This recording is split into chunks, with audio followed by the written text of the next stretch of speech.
Welcome back to another episode of Artist to Artist presented by Artist Republic. As you may know, definitely by now, I'm Nick, this is Christian, and if you haven't, we are absolutely accepting 5-star ratings on Apple Podcasts. We are openly accepting them. So if you would like to, that'd be really cool.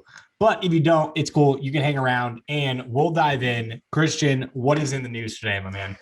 This is actually really cool. It's really interesting. Just recently, I think last week, YouTube disclosed that it paid about $4 billion to music companies in 2020. And that includes the musicians, songwriters, etc. And what's interesting about that is, probably 10 years ago, the music industry did not like YouTube and their revenue model because people in the music industry weren't making money off of YouTube. But now, as time has progressed, it seems that YouTube is a very legitimate source of income for many artists. And I think that applies towards independence. Oh yeah, the whole narrative around YouTube has completely changed. I remember I was actually reading an article, I think at the same time, I think a day or two ago, and like the article is literally titled music's worst enemy is now their best friend, like how YouTube became the future of music. Because before, people hated YouTube. Like, when it's funny because it actually went through kind of a phase, like when people like Hobson and everyone were starting out, they got famous through YouTube. And then it died and people were like, nah, you can't use YouTube. And like SoundCloud went through kind of the same thing. SoundCloud blew up and then they like went out, and then a bunch of artists started succeeding again on SoundCloud, and they were like, yo, SoundCloud's the thing. And now it's kind of happening with YouTube now, where a bunch of people are starting to succeed again through YouTube, and they're like, yo, this is the thing. I also think it's succeeding though, because it's based on content, and people are able to like get their content out through mediums such as TikTok and Instagram and stuff like that, but they're not able to monetize it there. So then they're driving people to YouTube to like see the whole content, because now it actually has like, instead of me having to have a YouTube account, I'm seeing it on other channels and then going to YouTube to like get more information. And I think that's been, a change in narrative across really anybody that's using YouTube. And yeah, no, it's interesting to see that YouTube is really starting to become, the music industry's best friend again. And also, too, quick note on that is YouTube is considered the biggest streaming platform for music around the globe. Yes. It across the board, like they beat out Spotify, Apple Music, Tidal, like all of the big streamers, YouTube is on top. And I think that the fact that its revenue model is starting to favor the artist again, I think it's something that's really, really cool. Yeah. And I think that's something that's needed. I mean, we're just going through our streaming reports right now and, getting money out to artists. And I was blown away when looking at some of the royalties that, based on, because these all things are based on percentages, there was a good amount of artists that one stream is 0.0004 per stream they're getting paid in USD. That is a quarter of a cent, I think. A fourth of a cent is going out to artists. And that's insane. So, it's really needed that, a revenue model is actually favoring artists. And I could actually be wrong. I think it actually may be 4 zeros, 0.00004. Yeah, I think that's right. It's like 0.00045 is like the average. Yeah. Or 4 zeros. It's got lower. It got lower. Yeah. I know that. Yeah. Yeah. I think it used to be like 0.00014, and now it's down to 4 zeros and 4. Yeah. So yeah, no, it's crazy. It's usually they say like the joke is like pennies on the dollar, but like it's literally pennies on the penny. Mm-hmm. Mm-hmm. Crazy. So, well, with that, let's bring in our guest for the day. Danny Schiller grew up spending most of his time between Barcelona and Chicago, and is deeply connected with his Spanish origin. Schiller's international art is the soothing middle ground between different countries, cultures, and music styles. By combining Latin pop, R&B, and seamlessly switching between Spanish and English on occasion, Danny finds a way to communicate through his music to a diverse audience. He currently has over 70,000 monthly listeners on Spotify with millions of combined streams across various platforms. He is also has a brand new song called Pajaritos. I'm totally going to butcher that. But that was released June 11th. And with that, let's dive in and let's see what it's all about. All right, so let's get started. Danny, great to meet you. There we go. I always like to start these things out by just asking the general question of what's your story? You know, kind of walk us through your musical life and tell us how you got to where you're at today. For sure. Well, to be honest, my lifespan of releasing music isn't really that long yet.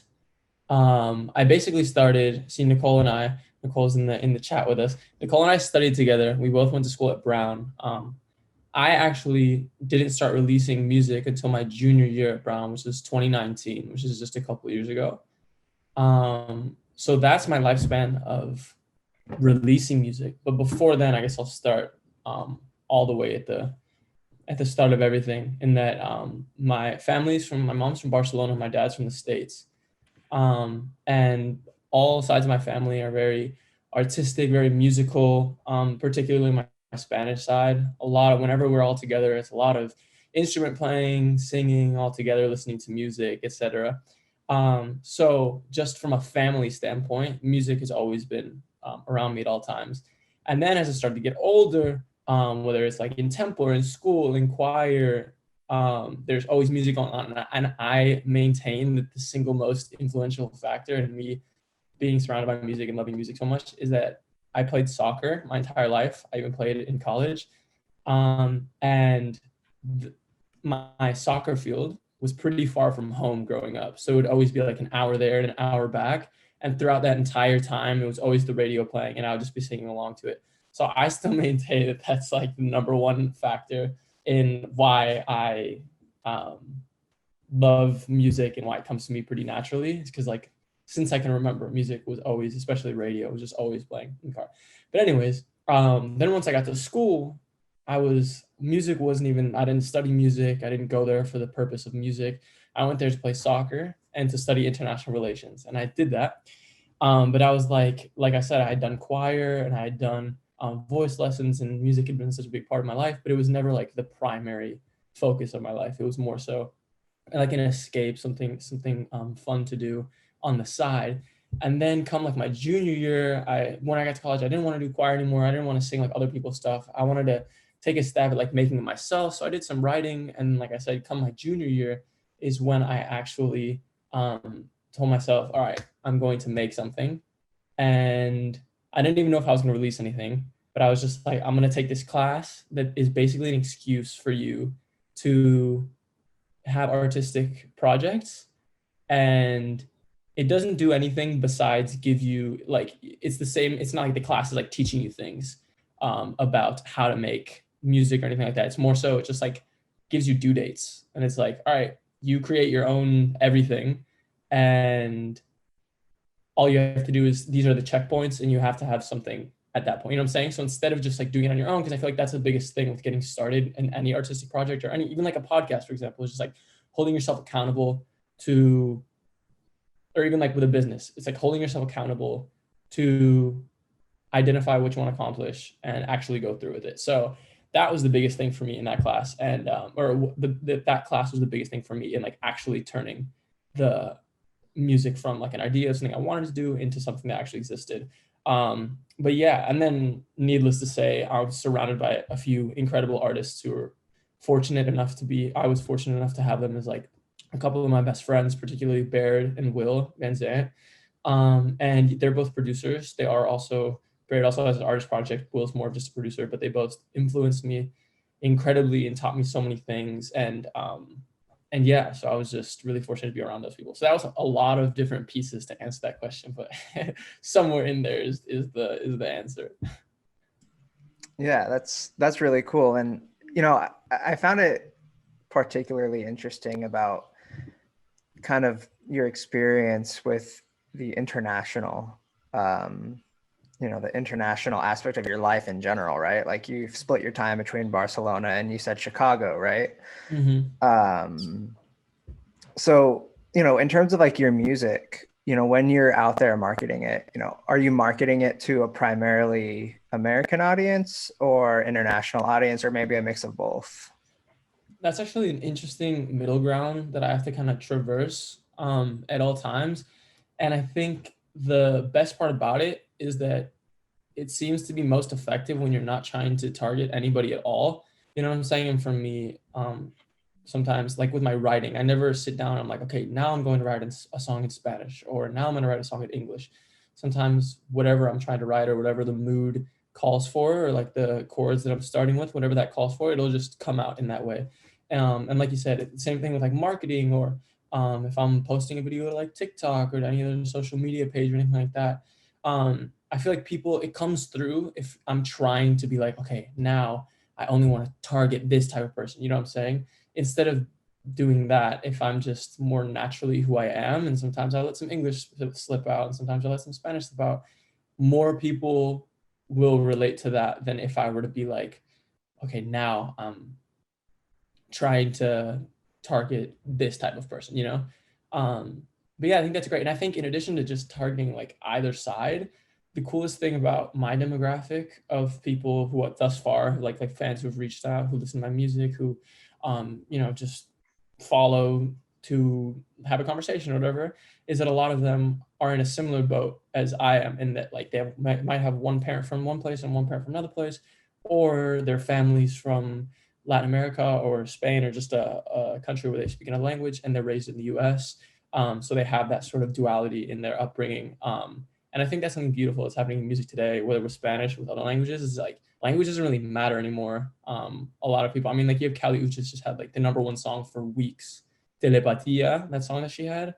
And half of it's in English, half it's in Spanish. And people who don't speak Spanish, are like Bad Bunny, for example, one of the biggest stars in the world. Like it doesn't really matter at this point. It's like everyone can kind of relate. It sort of transcends place and language at this point, which I think is awesome. Yeah, it's true. Like I think like there's one song that I could not even tell you what language it's in. But like it's like half the song is in one language, and then there's just in the middle of it, it's just like French Montana just rapping in English. But it just sounds amazing. Nature is healing. It's just like, and like, but I also like your approach of, and this is something that has come across the podcast before, like that approach of like, I'm not going to market to a specific person and create my music around that person. I'm just going to create the music and then like see what comes out of it. And because like, I feel like at the end of the day, like that is the point of music. Totally. It's creating something that is uniquely you. But on the other hand, too, it also goes back to, calling out Nicole here a little bit, since she's in the chat that no one can see. She showed us all a video the other day of how, every single pop song in the world that has blown up is like the same 4 chords, but they're all uniquely different. And so I guess my kind of question for you is, how do you create a song that is uniquely you, yet may also have aspects that make it successful? Because we do all know like the songs that succeed have similarities, but they're unique to that artist. So like, what's kind of your input? Because I think it's unique with you, because especially because you're the only artist that we've had on that has this unique blend of, international, domestic music, totally different genres, but kind of blending them and creating something unique. So yeah, what's kind of your approach to that with creating music? For sure. I think it's twofold. I think like personally, it's related to my writing abilities, both vocally and instrumentally. And then the second aspect is the production side. So I guess I'll start with like my experience, because I tend to like to start all of my songs just like acoustic with instrument and voice. Because I feel like at the end of the day, no matter how like overproduced a song is or how like big it is, if you have just like a solid song with 3 people in the room that you can perform for like 3 people in a room, and it's not like super awkward, it's like a really good song, then no matter, like, regardless of the production, it's going to be like a good song. So that's how I like to start all my stuff. And I'm fairly new to guitar, but I've been practicing so much, and at this point, it's such like a big part of my life that I basically start all of my songs just writing guitar chords or the vocal melody, and then building off from there. But yeah, I guess I'll say how I make them uniquely like my own, while also making sure it's like a good song, is the way I like to start. Because like one of my limitations that I also think is a benefit is that I haven't been playing guitar for too long. So sometimes my learning process and my writing process go hand in hand. So I'll like hear a song that I love, and I'm like, damn, I want to learn how to play that on guitar. So then I'll learn how to play that on guitar. And as I start to learn those new chords, I'm like, ooh, this would go well with this other chord that I learned from this other song. And I started learning the first style of guitar I started learning was like classical, like bossa nova, kind of like jazzy Latin kind of chords. Particularly bossa nova. I just love the voicings and chords that come along with that music. But I would learn those songs, and the songs that I love listening to like on a day-to-day basis, other than those, are like R&B, for example. So sometimes I'll look at some R&B chords, and then I'll learn some of those like bossa nova, like classical chords, and I'll put them together, and I'm like, okay, now we got like something a little bit different here, but it has all of my favorite elements from those songs. And then on top of that, I'm born and raised in Chicago, so a lot of my like inherent melodies are R&B. Like R&B was what I grew up on, so I'll kind of blend in some R&B vocals with that and make them maybe a little poppy too. And then lyrically, I'll develop it out so it's not just about like what every R&B song is about, or not just about what every pop song is about, you know what I'm saying? And then maybe I can throw in some language changes. So there are all these little forks in the road that start with like, at the very like beginning of it, start with like the fact that I'm learning guitar and writing guitar at the same time, which I think is cool. So that's the first thing, is like from my writing side. And then another thing that I love, that I want to maintain in my career, regardless of where it ends up, is that I don't produce. Like I can engineer myself, I can track my vocals, I can track my guitar, I can do whatever. But at this point, production is not like a strength of mine. And I feel like right now, if I were to like produce my own stuff, unless it's like a really stripped down thing, like if it's just like guitar vocals and maybe some light percussion, like that might work. But at the point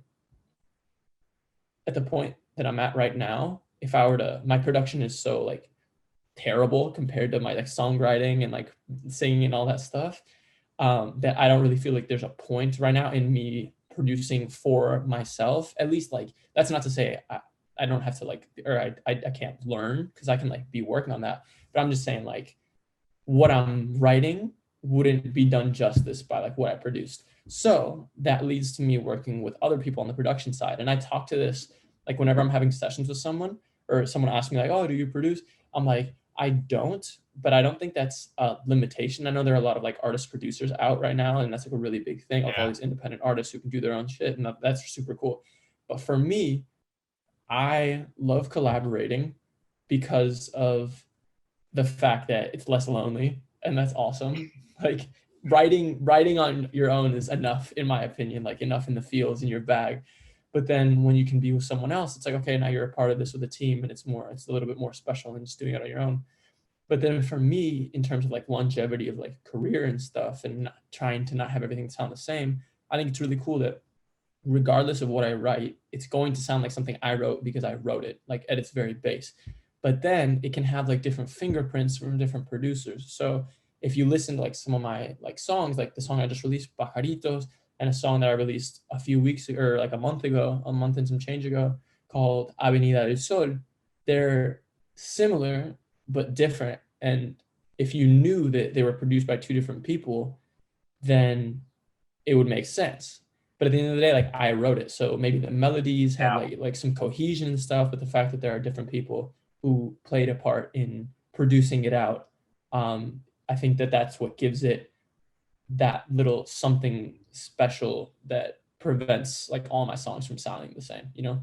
So I think those are the main things. No, that makes sense. And I think there's two pieces there. One, I think it's kind of cool because I think we're at a point now with like, due to technology and streaming and, connectivity across the globe, is why we're seeing so much of this like genre blending. And I think Totally. that's making music so much better. Like, Agreed.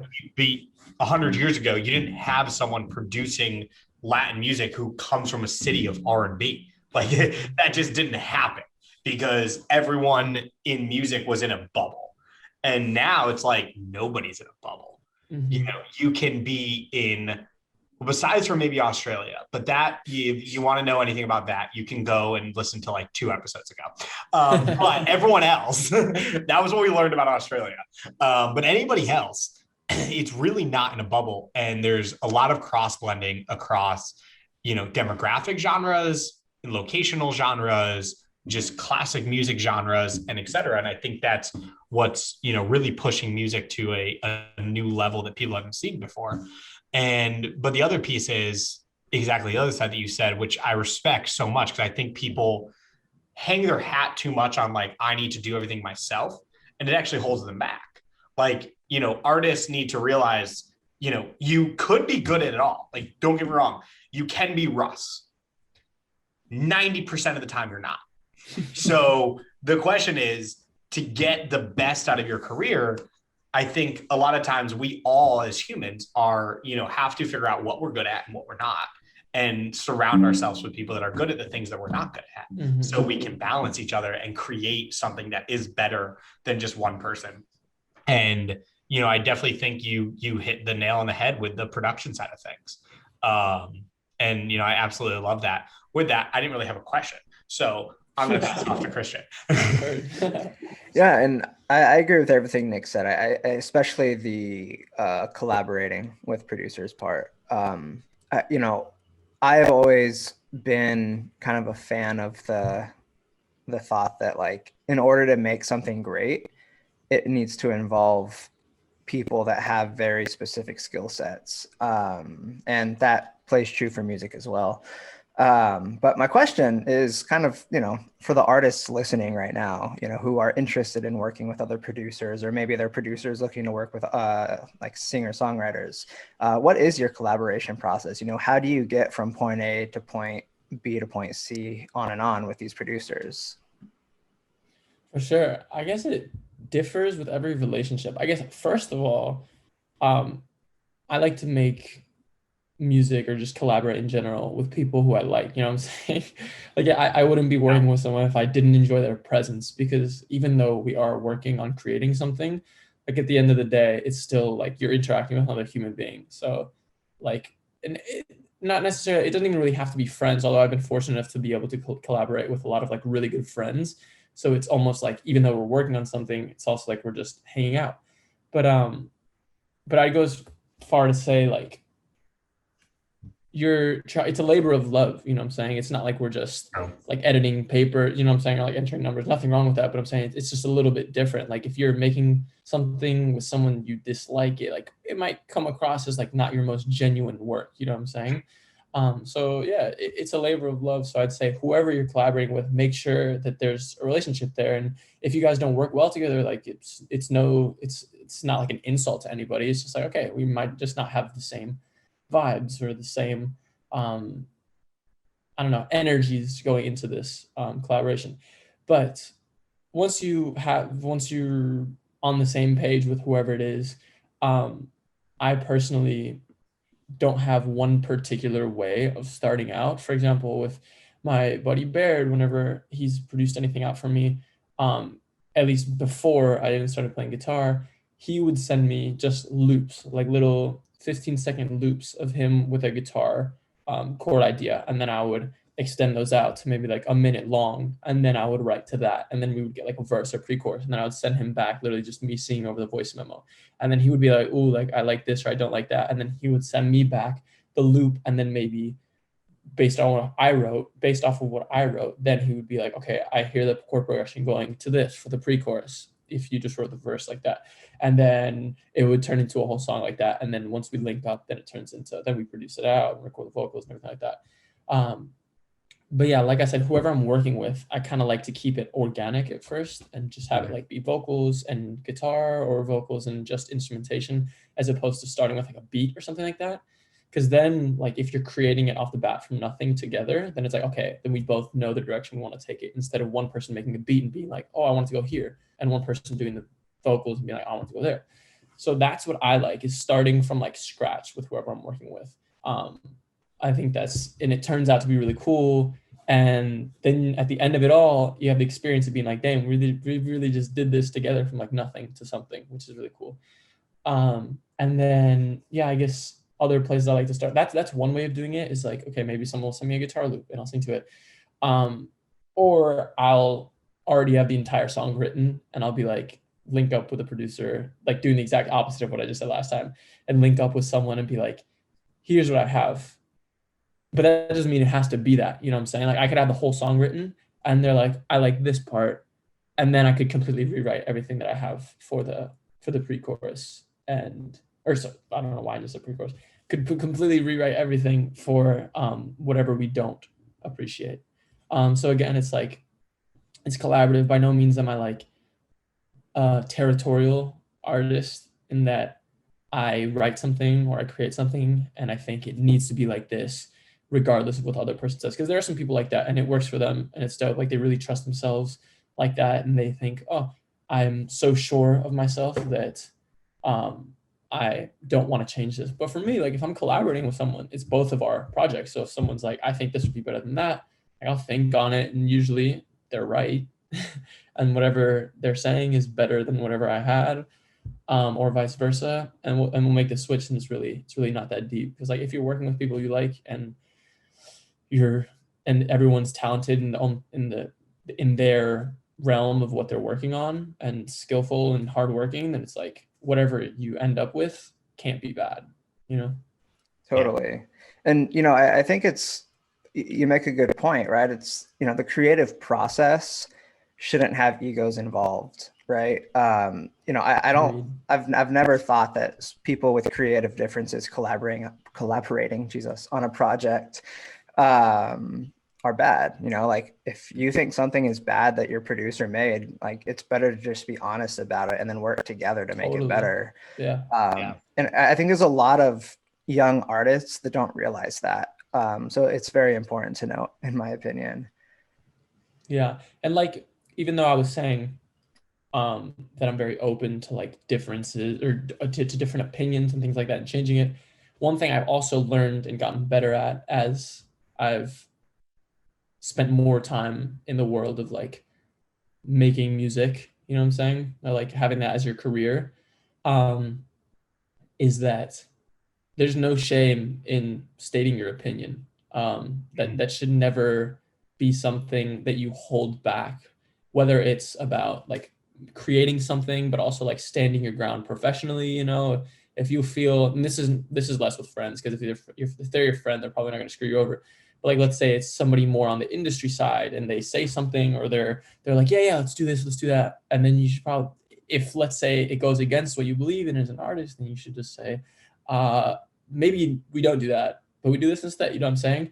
Or like standing your ground and being like, this, I'm not like morally okay with this, or like ethically okay with this, or artistically okay with this. Like, there's no shame in that. And a lot of people are totally understanding of that. If they're not, then you probably don't want to have them on your team anyways.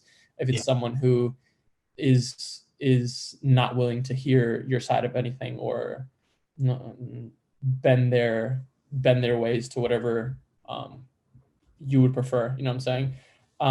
But yeah, so I guess it goes both ways. Well, that's like, I always say, you know, opinions come out of historical, you know, repetition of what is correct and not correct. Mm-hmm. But especially in the music industry, just because something is historically correct does not mean it's correct. Mm-hmm. You know, when Napster came out, people were like, yo, this is screwed up, which, like, yeah, it was kind of screwed up. Like, a lot of people lost their things. But like, at the end of the day, like, it was streaming. And then people were like, Spotify, like, nah, we can't do that. That won't work. Then it was like, oh shit, it worked. And it's like the same thing with everything music. Like, I was actually reading a article last night about how, you know, a lot of music venues in the US are doubting are hesitant on the investment of Latin performances. And then other people are posting like, really, because I'm bringing Latin artists and I'm selling out every night. So I don't know what you're talking about.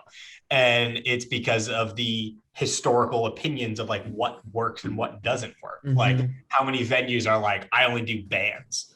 That's cool. You ever heard of a DJ for $500 that sells triple the amount? Like there's so many things. Like don't be afraid to question opinions because they're deeply rooted in something else. And at the end of the day, you know, the only thing that's going to push us farther, especially in the music industry, is questioning those opinions and be like, no, like I'm going to create a song like this because maybe that's what people want. You don't know. You So, know, it's interesting that you mentioned the whole like Latin artist thing and like venue owners being hesitant about that. And, you know, I think what you said is definitely one big part of that puzzle, but not to get too anthropological here, but I definitely think there's like some ethnocentrism involved with those thoughts. Because when you oh, think yeah. about it, you know, the US is obviously a massive market for the music industry. It always has been, it always will be. But our market compared to the rest of the world is so small. It is so tiny when you add up everywhere else in the world and compare it to the United States. Mm-hmm. Yeah. And, you know, I think that kind of leads me into like the next question is you obviously have dealt with like an international presence your entire life. I guess I didn't really have a question for that. I was like trying to develop one as I talked about it, but you know, where do you see like the future of like Latin music, especially as it starts to kind of penetrate into American society? I see.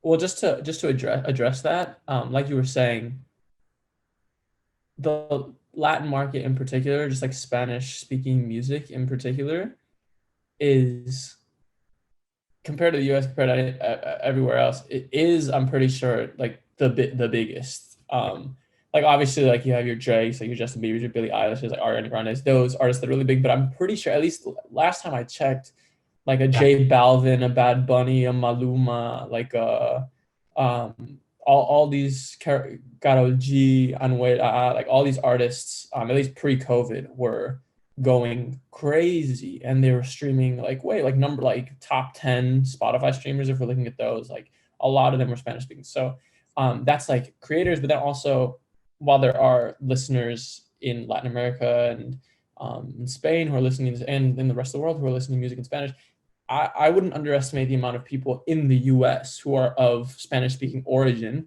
who are also like contributing to that. But even like, you know, going to show like I'm only bringing this up because you were saying like to whoever at the concert venues is like it needs to be like focused towards a more like Anglo um audience or like demographic. I'm like, well, then you're missing out on like a lot of opportunities and you're like excluding a lot of people from accessibility to like music they listen to who are in your own backyard. That, I mean, maybe if you're in different circles you wouldn't really know, but yeah, I'm just I definitely think that in addition to like the rest of the world, even in the US, there's such an influence of like the Latin world that uh that shouldn't be knocked off by anybody.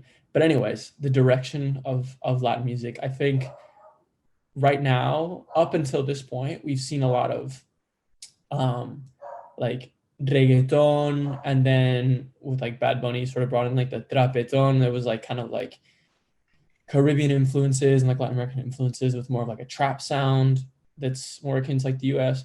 But I think now, up until this point, in addition to that being really big worldwide, in Latin America, like in Spain, there have been like big pop acts, but a lot of those pop acts are they kind of stay in that realm of like in their countries, for example. And it's pretty like not pushing the boundaries of pop. But now with all these artists coming out who are like if you do some research into or you do some listening into artists in Latin America and in Spain, a lot of them are actually making like really good like R&B music or really good pop music that isn't just like knockoff US stuff. Like they're really, I think it has to do with these streaming platforms where everything is so intertwined now that you could at this point you could have lived your entire life in like Argentina, but you would have just as much exposure to R&B or to pop or to trap as someone in like LA. You know what I'm saying? Because it's not like what your radio station plays anymore. It's whatever you want to listen to, and that's what you got. So I think there's there's a lot of, I don't think genre corresponds to location anymore, which I think is really cool. Yeah. And I think one of the biggest things in the Latin world is that R&B is starting to pop out more, whether it's indie or like, industry like Pawns, like they're making like good stuff.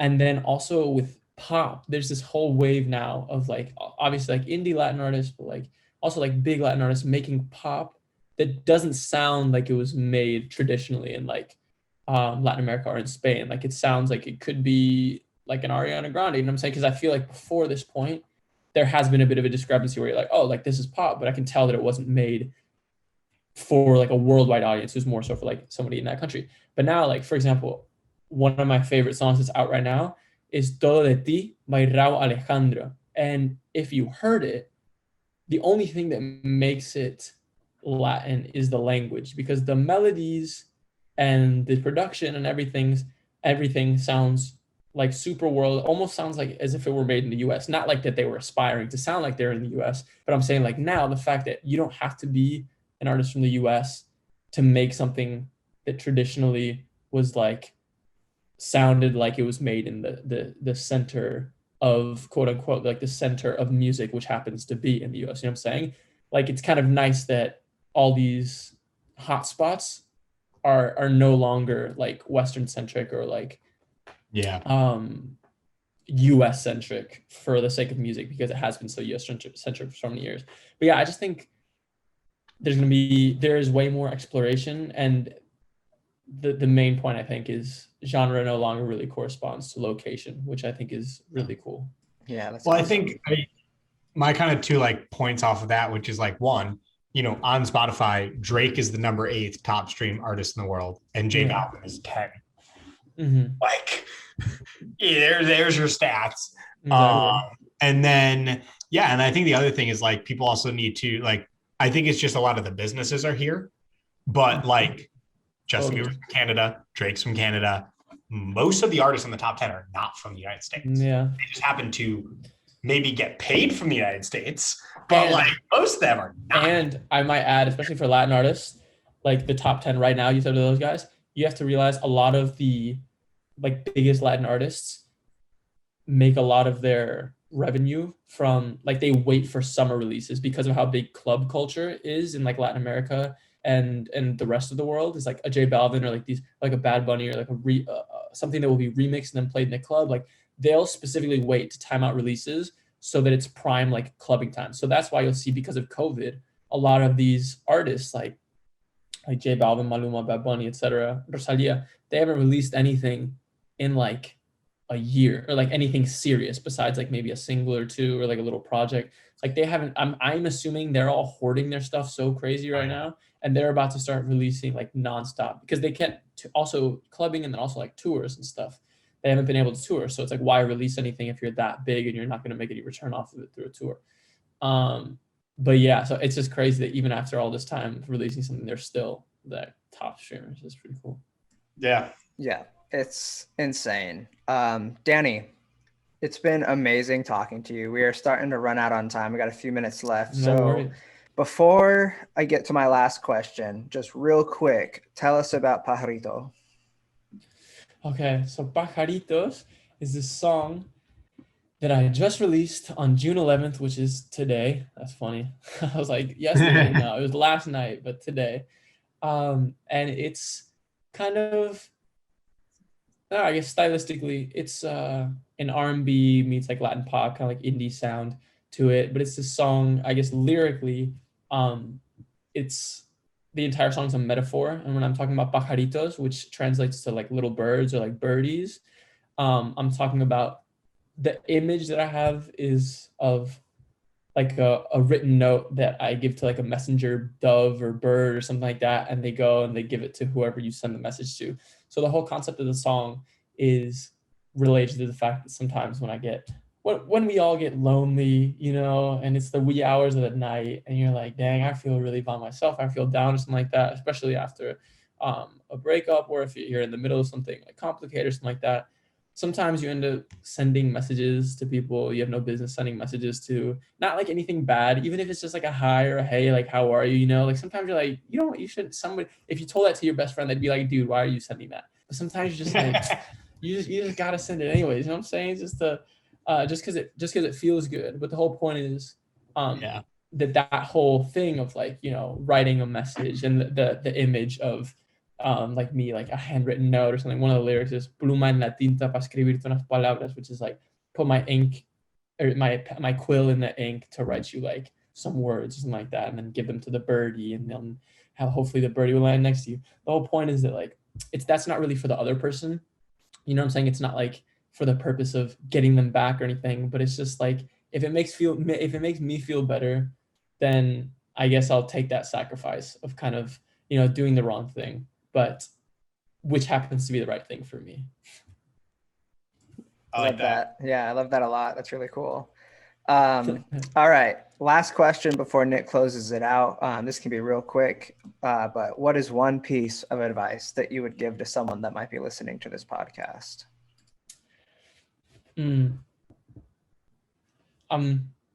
This one's not related to music because to the artistic side, because I feel like I've talked a bit about my process already. So I literally have a whiteboard right in front of me that has obviously my list of affirmations that I say every morning and some like little tidbits of like words that I like to read to remind myself of things. The biggest thing that I have in the center is like my mantra as of late, which is just mind your own business. Because in this world of music or art creation or anything, it's so easy to constantly be focusing on other people and comparing yourself to other people. But while it seems like a bit addicting to do that and like be constantly comparing yourself, one, it'll mess up your mental health awfully. And two, all of that energy and time and effort that you spent focusing on other people could have been focused on something productive for yourself. So like J. Cole just said in his new song, he said, envy keeps your pockets empty. So that's my biggest piece of advice is just mind your own business, focus on your own grind, and work hard.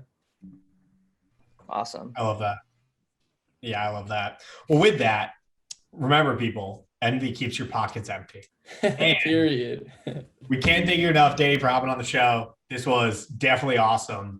And with that, go stream Pajaritos. Yeah. Oh yeah.